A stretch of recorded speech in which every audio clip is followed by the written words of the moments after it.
All right. So, it's looking more and more like TikTok might be banned in the US. And if you're anything like me, you've probably spent a ton of time making content on TikTok, finding your people and kind of making your own little world there. So the big question is like, what do you do to keep all that if the ban really happens? That's what we're going to be looking at in this deep dive today. Yeah, you're right. Yeah. I mean, a lot of people are worried about that, and for good reason. It's definitely smart to be prepared. Exactly. And I'm sure you've seen a lot of the simple tips going around, like just using that save video button right there in the app. But to be honest, that only works if the person who made the video actually lets people download it. And let's be real, sometimes you find an awesome video and that download option's just not there. Right. It's like you finally found some buried treasure, but you don't even have a shovel. It's so Yeah. frustrating. I know, right? So what can you do if you want to save your own TikToks? Or even like grab some of those must-have videos that don't have the download option? Well, we've got some more, I guess you could call them power user strategies that we're going to share with you today. Yeah, for sure. One thing a lot of people don't know about is a tool that TikTok already has. It's the data download feature. It's basically like a master key. It unlocks like this whole treasure chest of your entire TikTok history. Whoa, okay. When you say your entire history, you mean like everything. What exactly is in this download? Literally everything. All your videos, even those, early ones that are kind of embarrassing, all the way up to the amazing stuff you're making now. Plus, you get all your comments, your profile info, even those direct messages you thought were gone forever. Think of it like a time capsule. Yeah. Your journey on TikTok. Wow, that's incredible. So even if someone isn't worried about this ban, this is still a good idea just to be safe, right? Oh, absolutely. I mean, think about it. If phones break, accounts get hacked, and sometimes even the algorithm changes and, messes things up. But if you have a backup of everything, you're in control. And it makes sure that your content is safe no matter what happens. Plus, it's actually pretty easy to do. Okay, so how do you actually do it? It's all in your settings. Go to privacy. Then go to download your data. You'll have two choices for the type of file. A text file, which is basically like a document you can read with all your info. Or you can pick a JSON file, which is a little more technical, but it might be better for people who really want to dig deep into all their data. Got it. So you pick the kind of file you want, click download, and then what? Do you need like special software to open and view all this data? Because to be honest, that JSON file sounds kind of scary. Yeah, you're right. Those JSON files aren't exactly easy to use. Yeah. Especially for the average person.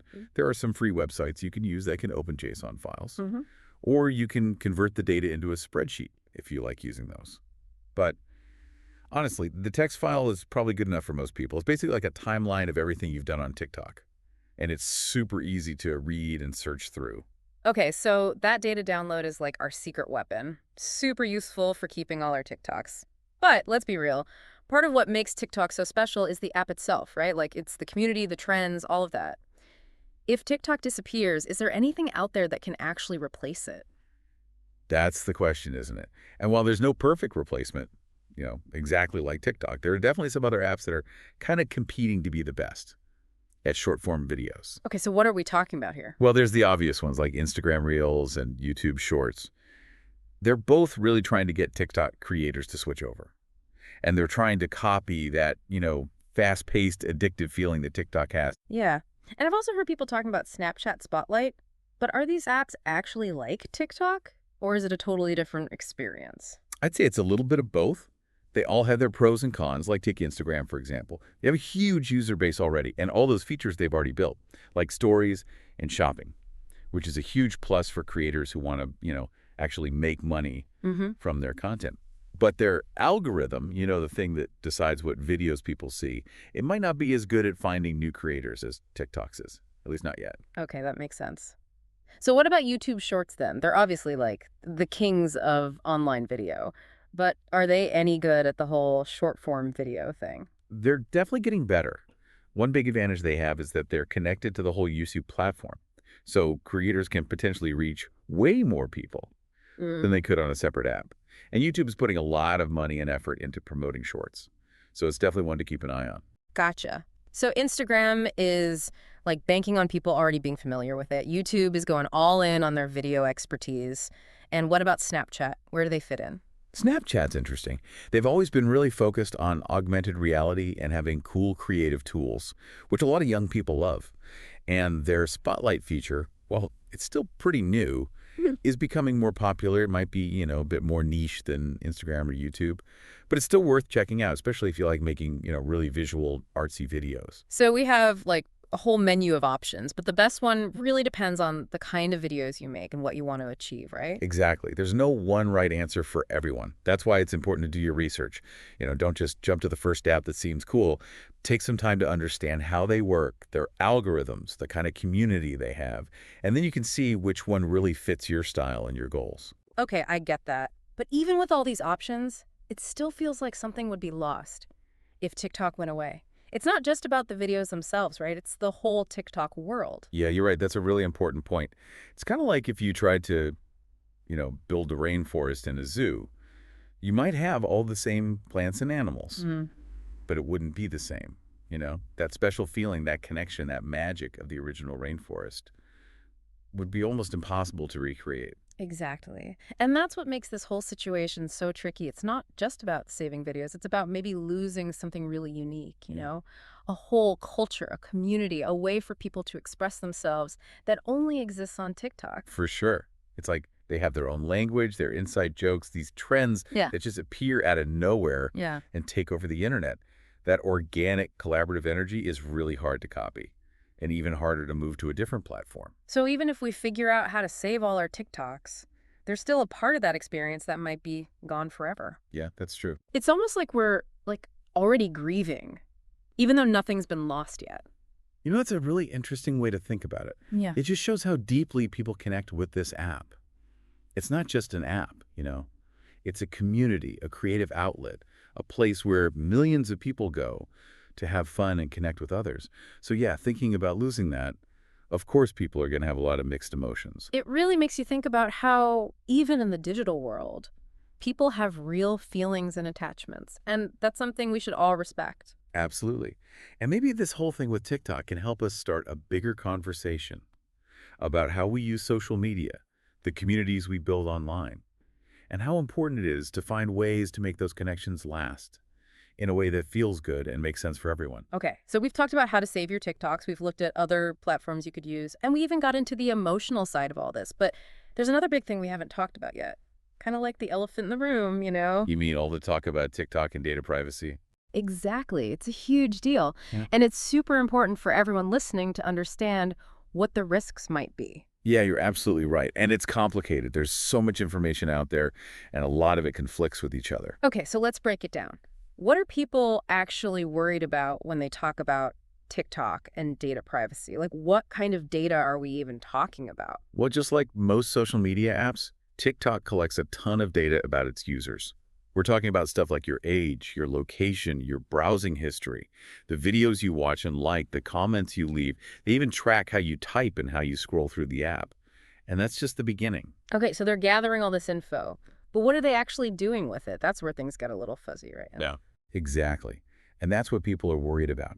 Some experts think that TikTok could use this data to manipulate users or spread misinformation or even share it with other companies without people knowing or giving permission.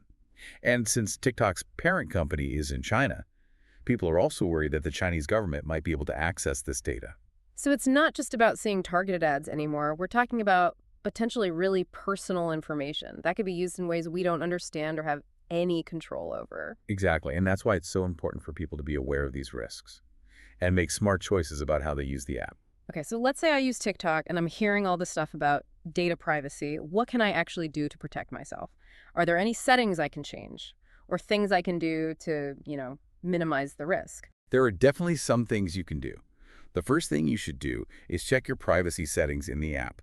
You can control things like who can see your videos, who can message you, and whether you want your profile to be public or private. These settings might not eliminate every risk, but they can give you more control over your information. Okay, so privacy settings are a good place to start. What else should I be thinking about? Another thing you can do is be careful about what you share on TikTok. Think twice before you post anything personal or sensitive.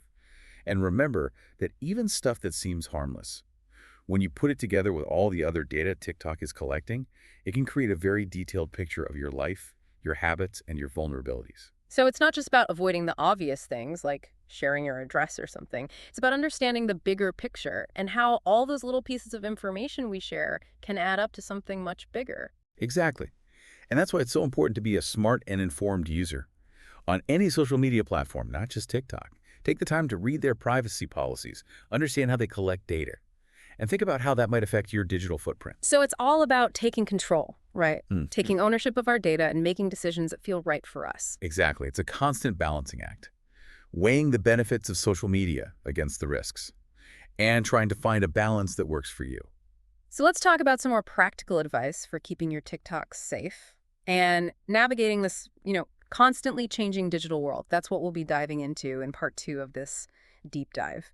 All right, so we've talked about like the secret tricks for downloading your data and, all the downsides of those save video buttons that sometimes just don't work. But I kind of want to shift gears for a minute and talk about something that I think gets lost in all this tech stuff. The human side of it all. Yeah, I know what you mean. It's easy to get caught up in all the details, like Yeah. how to actually save the videos, how to move to a new app. But what really makes TikTok special are the people, right? Yeah. Those connections, the shared experiences, that sense of community. And that's not something you can really measure or download, is it? It's not like a video file you can just save on your computer. Exactly. It's all those things you can't really put your finger on, like Mm-hmm. the inside jokes, the way people talk to each other, the feeling that you're part of something bigger. And that's what makes losing TikTok, if that happens, more than just a little annoying. Yeah, it's almost like losing a part of who you are, right? Yeah. Especially if you've spent a lot of time building up your presence on TikTok. Right. It's about those relationships you've made, the people you've met, the support you've gotten. And that's not easy to recreate somewhere else. So even if we manage to save all our videos, and even if we find new apps to use, there's still this feeling of loss, Like Mhm. closing a chapter in your life, even if you're excited about what's coming next. I love that. That's a great way to put it. And I think it's important to acknowledge that feeling, to let yourself feel sad or whatever comes up. So it's okay to, actually grieve, right? To feel sad, frustrated, even angry if that's what you're feeling. Exactly. And don't be afraid to talk to people about it. Your friends, other creators, your online community. Share how you're feeling, what you're worried about, what you hope will happen. Yeah, like they say, a problem shared is a problem halved, right? Just knowing that you're not alone can make a big difference. Absolutely. And remember, change is a part of life, especially in the online world.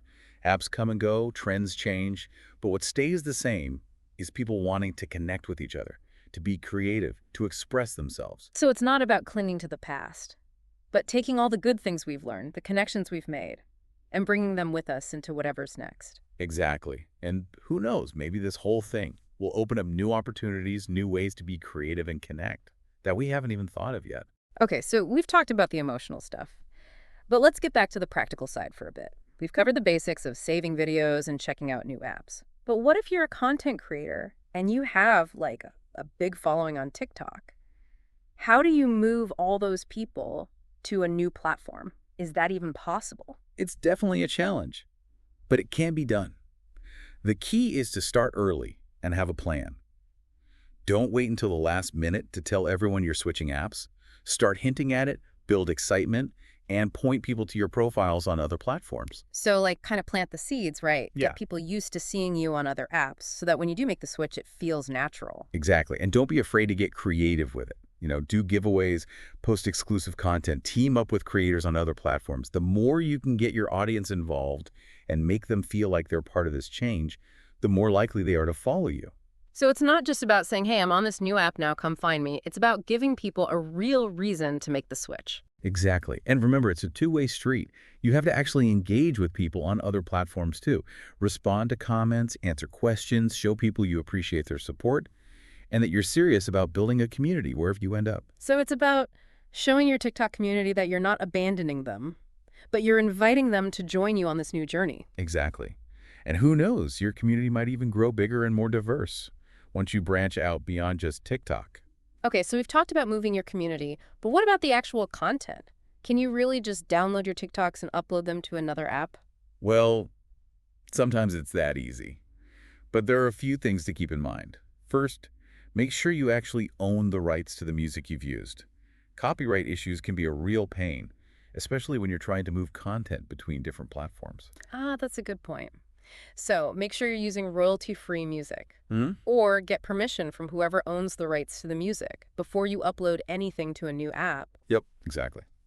Another thing to think about is the format.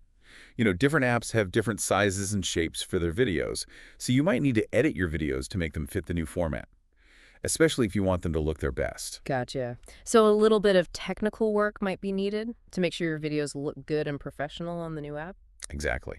And hey, maybe use this as a chance to try out some new editing styles.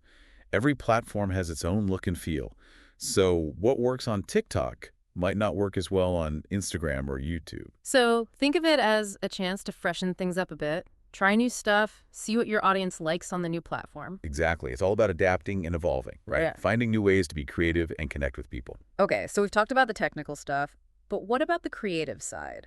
How do you make content for a new platform, but still stay true to yourself? That's a tough one. There's no easy answer. Mhm. And it really depends on your style and the app you're switching to. But I think the most important thing is to focus on your main message, your unique voice, what makes your content special. So don't try to be someone you're not, right? Don't force yourself to fit in if it doesn't feel genuine. Exactly. Embrace what makes you different and find ways to show that on the new platform. Maybe it's your sense of humor, your editing style, or your ability to really connect with people. So it's like finding the heart of what makes your content great and then figuring out how to make that shine on the new platform. Exactly. And don't be afraid to experiment. Try new things, see what works and what your audience responds to. So it's about embracing the challenge, seeing it as an opportunity. To grow and evolve, both creatively and as a content creator. Exactly. And remember, building a community takes time. You're not going to have the same success you had on TikTok overnight. Be patient, be consistent, and most importantly, have fun with it. So even though the future of TikTok is uncertain, the future of online creativity and connection is still bright. Absolutely. And who knows, maybe this change will lead to something even more amazing, something more innovative, more fulfilling than we can even imagine right now. Okay, so I think it's time to wrap up our deep dive. We've talked about a lot today. From the practical steps of saving your TikToks to the bigger questions about what this all means for online communities. And I hope we've given you the information you need to feel confident and in control of your online life. But remember, the conversation doesn't stop here. Keep exploring, keep connecting, keep creating, and most importantly, never stop asking those big, important questions. Because in the online world, things are always changing. It's not just about adapting, it's about evolving. And maybe you'll be the one to lead the way. And on that note, my friends, we'll leave you for today. Until next time, stay curious, stay connected, and keep on diving deep. All right, so we've covered how to save your TikToks, right? And we've talked about all the feels, if we actually have to say goodbye to TikTok, and even like how to start over on a new platform. But before we finish up, I think there's a bigger question we should ask ourselves. What does all of this mean for online communities in general? That's such a good point. This whole TikTok thing really shows us that online communities, as amazing and important as they are, can also be really fragile. Right, we put so much of ourselves into these online spaces. We make friends, share experiences. But in the end, we don't really have any control, do we? It all depends on the platform itself. Yeah, it's true. And that can be kind of scary when you think about it. These platforms have so much power over our lives, our information, even our ability to connect with each other. So what can we do to protect ourselves? How do we make sure that our online communities can survive no matter what happens to any specific app? Well, I think one important thing is to not put all your eggs in one basket. Don't just use one platform. Explore different apps, connect with people in different places, so that if one platform goes away, you're not starting from scratch. So spread the love, spread the risk. Don't get too attached to just one platform. What else can we do to build stronger communities? I think it's also really important to focus on building real connections, relationships that go beyond just liking someone's post or following them. Yeah, don't just be a username and a profile picture. Actually get to know the people you're interacting with online. Make real friends. Build a community that's about more than just the app itself. Exactly. Because at the end of the day, it's those human connections that matter most, the experiences we share, the support we give each other, and those things can exist anywhere, online or offline. So maybe this whole thing with TikTok is a wake-up call, like a reminder to be more thoughtful about how we build our online communities. I think so. It's a chance to rethink what's really important, to focus less on going viral or getting famous, and more on building something real and meaningful. And maybe that's the good thing that comes out of all this. Maybe this is an opportunity to create something even better, something stronger, something that reflects our values. I think you're right. We have the chance to build online communities that are more than just entertainment. Communities that are supportive, empowering, and enriching for everyone. Okay, well, I think that about wraps up our depth dive for today. We've talked about a lot, from the practical stuff like saving your TikToks to the bigger picture of what this all means for the future of online communities. And I hope you feel more informed and empowered now to make the best choices for your online life. Absolutely. But the conversation doesn't end here. Keep exploring, keep connecting, keep creating. And most importantly, keep asking those big, important questions. Because the online world is always changing. And it's not just about adapting. It's about evolving. And maybe you'll be the one to lead the way. That's a great note to end on. Thanks for listening, everyone. And until next time, stay curious, stay connected, and keep on diving deep.